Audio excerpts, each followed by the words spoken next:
Hello everyone, greetings of the day. Welcome back to the channel. मैं हूं doctor साहिल रॉय और आपका बहुत बहुत स्वागत है आपके अपने YouTube channel you commerce scholar में। दोस्तों, आज हम बात करेंगे यूनिवर्सिटी ऑफ इलाहाबाद के बीकॉम पार्ट 1 के बिजनेस लॉ के पास्ट ईयर इंपॉर्टेंट क्वेश्चंस के बारे में। ये वीडियो का पार्ट 2 है। हम ऑलरेडी वीडियो का पार्ट 1 बना के अपलोड कर चुके हैं। अगर आपने उस वीडियो को देखा नहीं है तो लिंक डिस्क्रिप्शन में मिल जाएगा, आप उस वीडियो को जरूर देखिएगा। तकरीबन 10 चैप्टर्स के हमने उसमें इंपॉर्टेंट क्वेश्चंस बताए हैं। बचे कुछ चैप्टर्स के इस वीडियो में हम क्वेश्चंस आपको बताएंगे। अच्छा, आप में से बहुत सारे दोस्त हमारे हमसे ये सवाल पूछ रहे थे कि सर कितने मार्क्स जो लाने जरूरी हैं किसी भी एक सब्जेक्ट को पास करने के लिए और बीकॉम फर्स्ट ईयर को पास करने के लिए। तो उसका आंसर इस वीडियो में मैं प्रूफ के साथ आपको देने वाला हूं, जरा ध्यान से देखिएगा। ये बीकॉम फर्स्ट ईयर की मार्कशीट है यूनिवर्सिटी ऑफ इलाहाबाद की, ठीक है। इसमें इन्होंने बोला to pass a candidate must obtain minimum 30% marks in each paper with 36% in aggregate.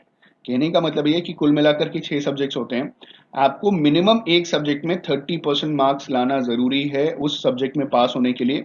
अगर आप 29 मार्क्स लेकर के आते हैं तो आपकी बैक लग जाएगी, मतलब आपको सप्लीमेंट्री पेपर देना पड़ेगा, ठीक है। तो मिनिमम 30 मार्क्स आपको हर पेपर में लाना है, हर सब्जेक्ट में लाना है। और इन टोटल 6 सब्जेक्ट्स का जो एग्रीगेट होगा, जो हम एवरेज कहते हैं, वो कम से कम 36% होना जरूरी है। मान लीजिए आप सारे सब्जेक्ट में 30% ले आते हैं तो कुल मिलाकर के 30% ही आपका एवरेज बना। इसमें आप फेल हो जाएंगे एक हिसाब से। आपको ऑन एन एवरेज 36% लाना होगा बीकॉम फर्स्ट ईयर को पास करने के लिए, किसी भी ईयर को पास करने के लिए। आप समझ रहे हैं ना? हर पेपर में मिनिमम 30%, गिरी से गिरी हालत में 30% और ऑन एन एवरेज 36% आपको लाना जरूरी है ताकि आप ईयर पास करके दूसरी ईयर में जाएं, ठीक है। एक रिक्वेस्ट है कि देखिए, हमारे वीडियोस ज्यादातर लोग जो देखते हैं वो नॉट सब्सक्राइबर्स हैं, ठीक है। They have not subscribed our channel. तो प्लीज अगर हो सके तो हमारे चैनल को सब्सक्राइब कर लीजिए। सिर्फ 9% लोग ऐसे हैं जिन्होंने चैनल को सब्सक्राइब कर रखा है और वीडियोस देखते हैं। प्लीज हमें थोड़ा सपोर्ट कीजिए, हमारे चैनल को सब्सक्राइब कर लीजिए। बहुत जल्दी हमारी फैमिली 50K फैमिली होने वाली है, हमारी एयू कॉमर्स स्कॉलर। देखिए, एयू इज इलाहाबाद यूनिवर्सिटी और कॉमर्स हमारा सब्जेक्ट है। और स्कॉलर का मतलब आप सभी जानते हैं कि किसी एक सब्जेक्ट में डीप नॉलेज जिसकी होती है उसे हम स्कॉलर कहते हैं। तो हमारी ये जो 50K फैमिली है ये पूरी एयू कॉमर्स स्कॉलर फैमिली है। तो प्लीज इस चैनल को सब्सक्राइब करके हमें थोड़ा सपोर्ट कीजिए। आइए देखते हैं कि पास्ट ईयर्स में बिजनेस लॉ में और क्या क्या क्वेश्चंस पूछे गए थे बाकी चैप्टर्स से। हमारा जो अगला चैप्टर है वो है सेल ऑफ गुड्स। अगर आपके सिलेबस में तो इसको प्रिपेयर कीजिएगा। 1995 में सवाल पूछा था 20 मार्क्स के लिए। What is a contract of sale of goods? Distinguish between sale and agreement to sale. ये sale and agreement to sale का जो डिफरेंस है बहुत ही इंपॉर्टेंट है, इसको अच्छे से प्रिपेयर कर लीजिएगा। 20 नंबर के लिए सवाल पूछा गया था। अगला सवाल 4 बार रिपीट हुआ है, 2004, 2006, 2009, 2014। क्वेश्चन था distinguish between sale and agreement to sale. Again ये क्वेश्चन रिपीट हुआ है कि सेल और अग्रीमेंट टू सेल में क्या डिफरेंस होता है। 5 नंबर के लिए पूछा गया है। हो सकता है शॉर्ट नोट करके आपसे पूछ लिया जाए 5 नंबर के लिए, तो इसे तैयार कर लीजिएगा। अगला question 1996, what are unascertained goods? Unascertained goods क्या होते हैं? And when does property pass in contract for sale of such goods? ठीक है, ये 10 नंबर के लिए पूछा जा रहा है। अगला question 1998, define the term goods, distinguish between ascertained and unascertained goods. ये 20 मार्क्स के लिए पूछा गया है। तो एसर्टेन अनएसर्टेन्ड गुड्स अच्छे से प्रिपेयर कीजिएगा। अगला question 2014, the delivery of goods and payment there are of concurrent conditions. ये सवाल पूछा गया है 20 नंबर के लिए। The delivery of goods and payment there are of concurrent conditions, ठीक है। 20 नंबर के लिए ये स्टेटमेंट क्या है, इसे आपको एक्सप्लेन करना है। अगला जो टॉपिक है वो है हमारा नेगोशिएबल इंस्ट्रूमेंट। अब नेगोशिएबल इंस्ट्रूमेंट में पहला सवाल 1996 और 1997 दो बार पूछा गया है और 10 नंबर के लिए पूछा गया है। क्वेश्चन है what is a negotiation, explain.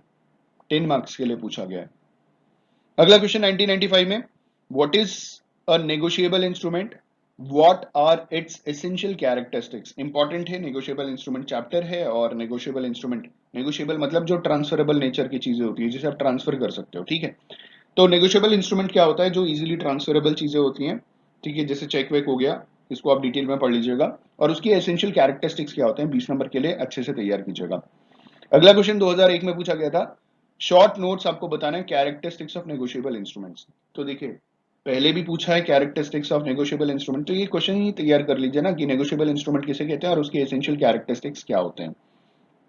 2002 में पूछा है what is the negotiable instrument, what are its essential characteristics, again 20 number के लिए।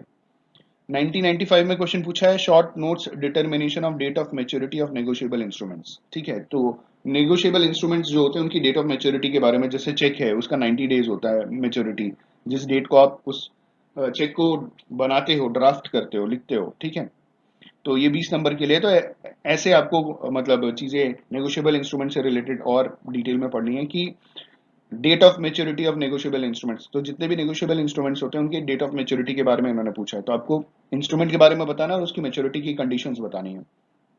अगला क्वेश्चन 2002 में what is maturity of a negotiable instrument, what are the rules for calculating maturity. ठीक है, 20 marks के लिए। अगला question 2004, discuss the rules of calculating the maturity of bills of exchange, again 20 marks के लिए।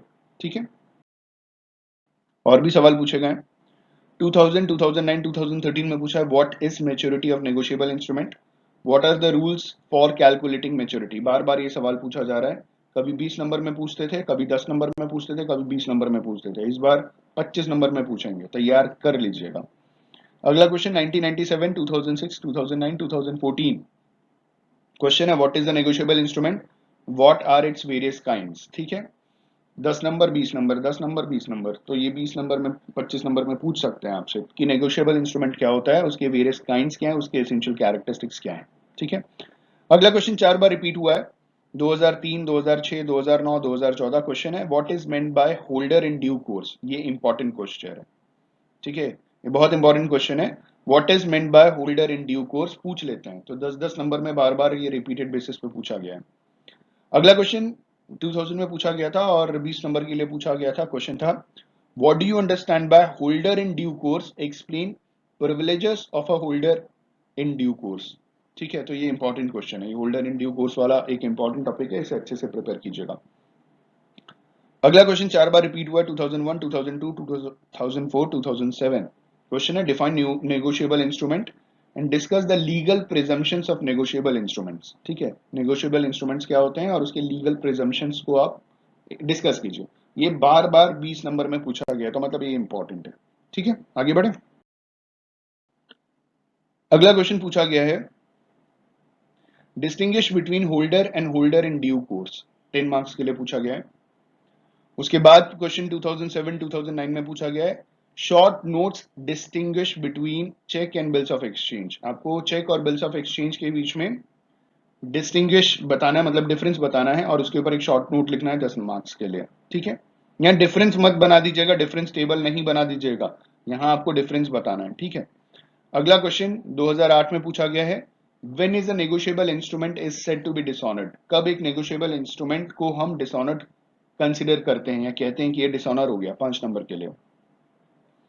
अगला क्वेश्चन 2000 में पूछा गया था short notes on crossing of cheque. अब चेक के ऊपर वो पैरेलल लाइन की जो क्रॉसिंग होती है उसके बारे में 10 नंबर में पूछा गया है, तो पहले चेक वेक के बारे में डिटेल में बता दीजिए, चेक क्या होता है, कितने टाइप्स के होते हैं, फिर हेडिंग डाल दीजिए क्रॉसिंग ऑफ चेक और उसको एक्सप्लेन कर दीजिए। ठीक है, अगला क्वेश्चन 4 बार पूछा गया है, 2008, 2012, 2013, 2016, क्वेश्चन है what is meant by crossing of cheque.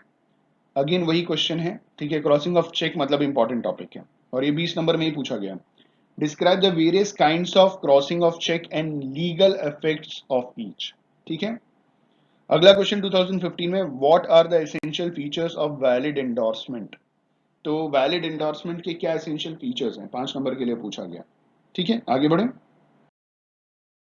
अब बात करते हैं इंश्योरेंस की।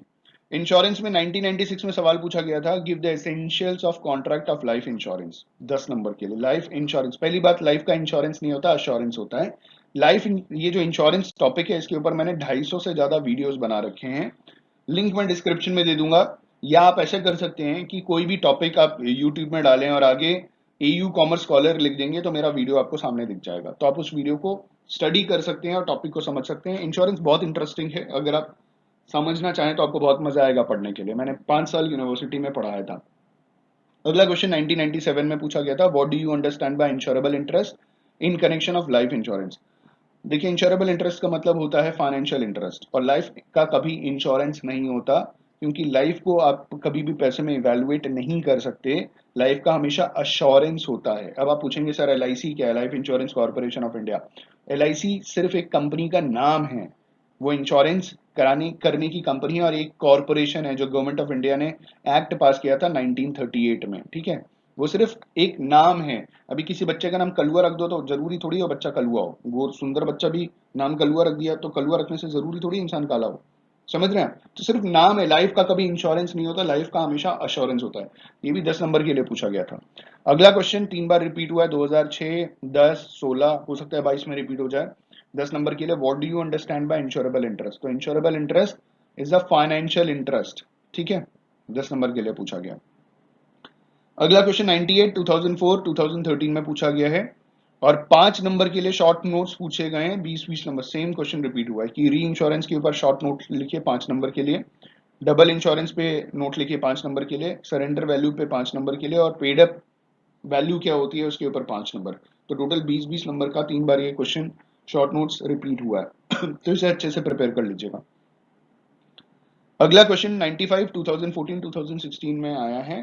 क्वेश्चन है what is insurance contract, explain nature and characteristics. 20 number के लिए पूछा गया है, बहुत इंपॉर्टेंट क्वेश्चन है, इसे अच्छे से प्रिपेयर कीजिएगा।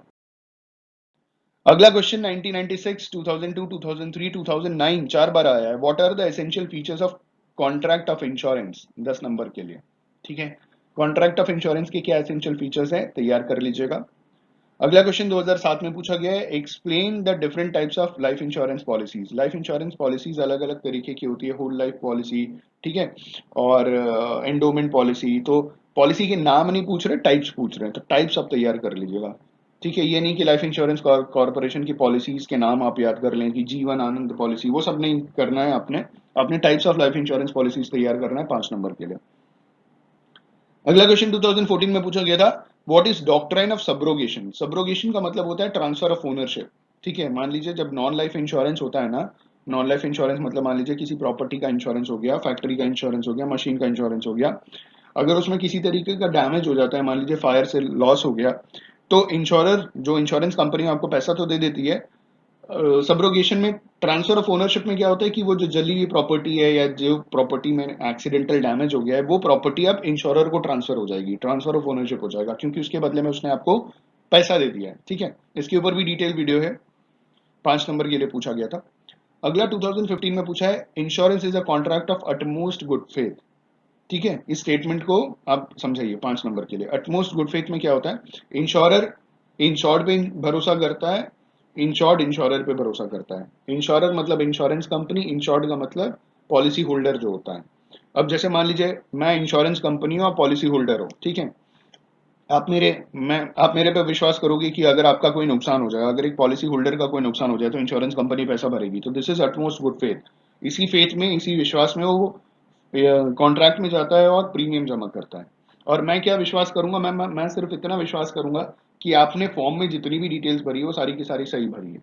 क्योंकि अगर आपने कोई गलत इंफॉर्मेशन इंश्योरेंस कंपनी को दे दी तो हो सकता है कि आपको पैसे नहीं मिले, ठीक है, कॉम्पनसेशन ना मिले। तो कभी भी इंश्योरेंस कराइए तो कोई गलत इंफॉर्मेशन मत भरिएगा। तो इसको आप डिटेल में पढ़िएगा, बहुत इंटरेस्टिंग है। अगला 2015 में पूछा है, what is reinsurance in what are its advantages to an insurance company? Reinsurance क्या होता है और उसके एडवांटेजेस क्या है इंश्योरेंस कंपनी को, ठीक है। 10 नंबर के लिए, री इंश्योरेंस में क्या होता है कि एक इंश्योरेंस कंपनी दूसरी इंश्योरेंस कंपनी से आपका इंश्योरेंस करा देती है, ठीक है। फायदा क्या होता है इसको आप पढ़ लीजिएगा, ठीक है। आगे बढ़ते हैं, अब बात करेंगे हम limited liability partnership. Limited liability partnership के प्रीवियस ईयर क्वेश्चंस नहीं, क्योंकि 2019 में ही ये आपके सिलेबस में ऐड हुआ है और 2019 के बाद आपको मालूम है एग्जाम्स हुए नहीं थे, बच्चे प्रमोट हो रहे थे, ठीक है। तो क्वेश्चंस नहीं है, लेकिन हम कुछ इंपॉर्टेंट क्वेश्चंस आपको बता देते हैं। जैसे डिफाइन लिमिटेड लायबिलिटी पार्टनरशिप आप तैयार कर लीजिएगा। 2 फीचर लिखिए एलएलपी के। एडवांटेजेस क्या होते हैं एलएलपी का, डिसएडवांटेज क्या होता है, write to difference between LLP and partnership. ये बहुत इंपॉर्टेंट क्वेश्चन है, एलएलपी और पार्टनरशिप के बीच में डिफरेंसेस क्या होते हैं। Write to difference between LLP and company, ये भी इंपॉर्टेंट है, ठीक है। एलएलपी लिमिटेड लायबिलिटी पार्टनरशिप और कंपनी के बीच में डिफरेंस क्या है? देखिए, एलएलपी और पार्टनरशिप के बीच में डिफरेंस क्या है, ये तो हद से ज्यादा इंपॉर्टेंट है, ये बहुत बार पूछते हैं और ये सबको मालूम होना चाहिए, इसीलिए ऐसे क्वेश्चन बार बार पूछे जाते हैं। क्वेश्चन नंबर 7 है, what is LLP, what are the main features of LLP, form of organisation. LLP क्या है और एलएलपी फॉर्म ऑफ ऑर्गेनाइजेशन की मेन फीचर्स क्या हैं। अगला question number 8, what are the advantages of LLP from form of entity? Advantages again, disadvantages again repeat हो रहा है। Distinguish between LLP form of entity and partnership, distinguish between LLP form of entity and company, who can be a designated partner। ये कुछ questions हैं और आपकी book के पीछे जो लॉन्ग क्वेश्चंस होंगे ना, उसे आप प्लीज प्रिपेयर कर लीजिएगा, क्योंकि मेरे पास वो लेटेस्ट एडिशन बुक नहीं है, तो मेरे पास क्वेश्चंस भी नहीं है। मैंने इंटरनेट पे ढूंढा, मुझे उस हिसाब से क्वेश्चंस नहीं मिले। तो इस चैप्टर के पीछे जो आपको इंपॉर्टेंट क्वेश्चंस मिले उसे आप अच्छे से तैयार कर लीजिएगा। On this note, thank you so much for watching this video. All the best for your examinations. बहुत जल्दी आपका एग्जाम हो जाएगा, तो उसका रिव्यू पेपर भी हम डालेंगे और बताएंगे कि भाई कैसा रहा आपका एग्जाम। कमेंट करके बताइएगा, और आने वाले आपके सारे एग्जाम्स के हम ऐसे क्वेश्चन पेपर्स अपलोड करेंगे। Thank you so much, have a good day.